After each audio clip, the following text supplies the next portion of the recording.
বিৰুদ্ধে আমাৰ গোটেই অসমৰ ৰাইজে 2019 চনৰ পৰাই অবিৰতভাৱে সংগ্ৰাম কৰি আহিছিলে।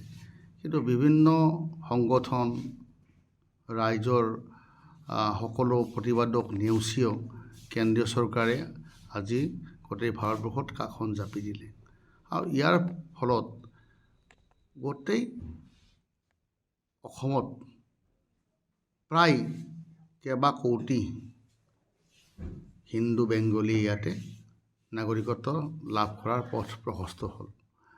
আৰু ইয়াৰ দ্বাৰা আটাইতকৈ ডাঙৰ কথাটো হৈছে কি যে আমি কিয় ভয় খাইছোঁ অসমীয়া মানুহে, যে এইকাৰণে আমি ভয় খাইছোঁ যে আমাৰ ভাষা সংস্কৃতি নাইকিয়া হৈ যাব নেকি।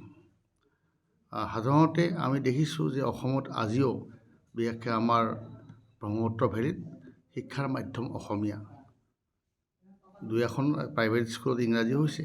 কিন্তু এতিয়া এই কাখন জাপি দিয়াৰ ফলত আমাৰ অসমৰ যিটো ঐতিহ্য, এই ঐতিহ্যৰ প্ৰতি ভাবুকি সৃষ্টি কৰিব। গতিকে আমি ইয়াৰ বিৰোধিতা কৰিছোঁ।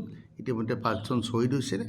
এই ভাবুকি আমাৰ প্ৰতি যি তেওঁলোকে বিজেপি চৰকাৰে আনি দিলে ভৱিষ্যতৰ দিনত, এইটো অতিকৈ গৰিহণাৰ যোগ্য।